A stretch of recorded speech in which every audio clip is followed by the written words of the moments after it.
नांदेड़ जिले में भारी अतिवृष्टि से किसानों की जमीन तबाह हो गई। विधायक प्रताप पाटिल चिखलीकर ने कहा कि सरकारी निकषों को दरकिनार कर सभी किसानों को तत्काल मदद मिलनी चाहिए। 6 घंटे में 280 से 285 मिलीमीटर बारिश से नदी किनारे की जमीनें पूरी तरह बर्बाद हो गई। चिखलीकर ने प्रशासन से मांग की कि मदद की प्रक्रिया में देरी न हो, यह प्राकृतिक आपदा है। यह बात विधायक प्रताप पाटिल चिखलीकर ने जिला कलेक्टर के साथ बैठक के बाद मीडिया से बात करते हुए कही।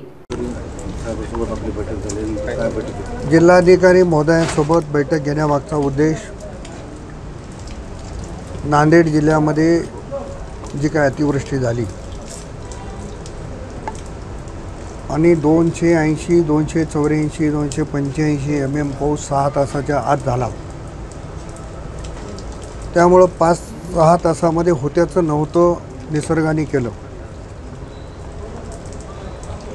राष्ट्रवादी काँग्रेसचे सर्व पदाधिकारी विविध भागामध्ये फिरले। सामान्य शेतकऱ्यांच्या, शेतमजुरांच्या सगळ्यांच्या व्यथा जाणून घेतल्या आणि ती सगळी माहिती माननीय जिल्हाधिकारी महोदयांना दिली पाहिजे। जिल्हाधिकाऱ्यांच्या मार्फत सरकारकडे तशा पद्धतीचा अहवाल गेला पाहिजे, याच्यासाठीची ही बैठक लावलेली होती। त्याच्यामध्ये अनेक मुद्द्यांचा उल्लेख झाला। नदीकाठची जी जमिनी आहेत, मातीचा थर पूर्णपणे वाहून जाऊन त्या ठिकाणी दगडाचा, वाळूचा थर निर्माण झाला आणि नदीकाठच्या शिवाय ज्या जमिनी आहेत त्या सगळ्या खरडून गेल्या। म्हणून 2 भागामध्ये शेतकऱ्यांना मदत मिळाली पाहिजे। सरकारचे निकष बाजूला ठेवून या ठिकाणी मदत मिळाली पाहिजे, ही पहिली भूमिका त्या ठिकाणी आहे। सुदैवानं त्या अतिवृष्टीमध्ये मनुष्यहानी झाली नाही, पण दुर्दैवानं गणपती विसर्जनाच्या वेळेस गाडेगावमध्ये घटना घडली। त्यापूर्वी लेंडीच्या भागामध्ये देखील अशा पद्धतीची घटना घडली। मग या पुढच्या भविष्य काळामध्ये अशा पद्धतीचा महापूर आल्यावर थांबवण्यासाठीची उपाययोजना काय, या संदर्भातही आम्ही माननीय जिल्हाधिकाऱ्यांना आमचं मत सांगितलं। त्या संदर्भातही वरिष्ठ स्तरावर निश्चितपणाने बैठक लावू।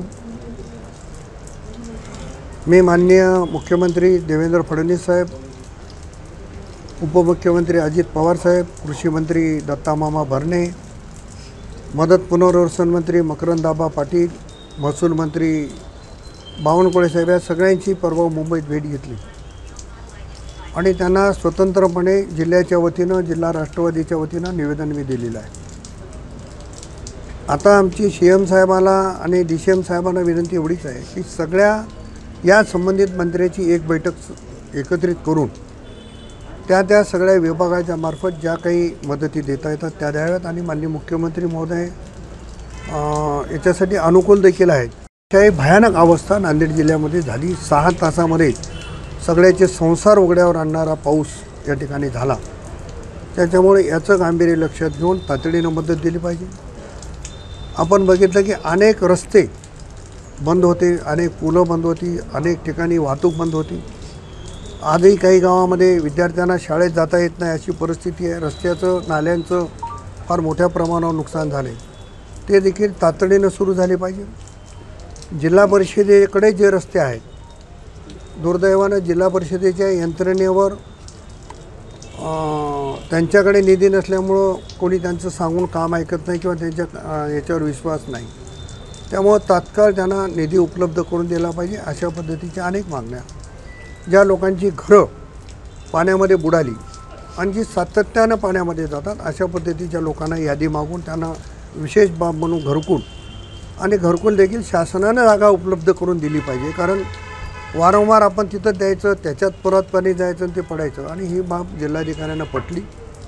मला वाटते रमाई आवास आणि मोदी आवासचे अधिकार आता माननीय मुख्य कार्यकारी अधिकारी जिल्हा परिषद यांना आलेले आहेत। तेव्हा अशा पद्धतीच्या सगळ्या बाबीचा आपण जर कंधार लोह्यामध्ये बघितलं तर माळेगावचा तलाव फुटला, चिखलीचा तलाव फुटला, बोरीचे 2 तलाव फुटले।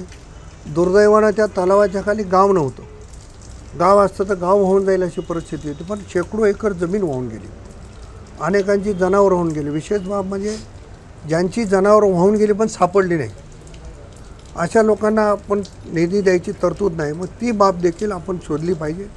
त्यांच्या तलाट्यामार्फत मंडलाधिकाऱ्यामार्फत ती माहिती घेऊन अशाही लोकांना मदत केली पाहिजे. अशा अनेक सगळ्या मागण्या सविस्तरपणानं आम्ही सगळ्या जणांनी केलो. माझ्यासोबत माजी आमदार अविनाशरावजी घाटे, माजी आमदार ओमप्रकाशजी पोकर्णा, प्रदेशाचे उपाध्यक्ष व्यंकटरावजी पाटील गोजेगावकर, जिल्ह्याचे अध्यक्ष आमचे बाळासाहेब पलटराव अनगावकर, माधवरावजी पावडे, सगळेच विंगचे आम्ही सगळे पदाधिकारी मिळून या ठिकाणी अशा पद्धतीचं निवेदन त्यांना दिलेलं आहे. यांच्यामार्फत तर जाईल, शासन स्तरावर देखील त्याचा पाठपुरावा होऊन नांदेड जिल्ह्यातल्या लोकांना अधिकाधिक मदत मिळवून देण्याचा आमचा प्रयत्न आहे.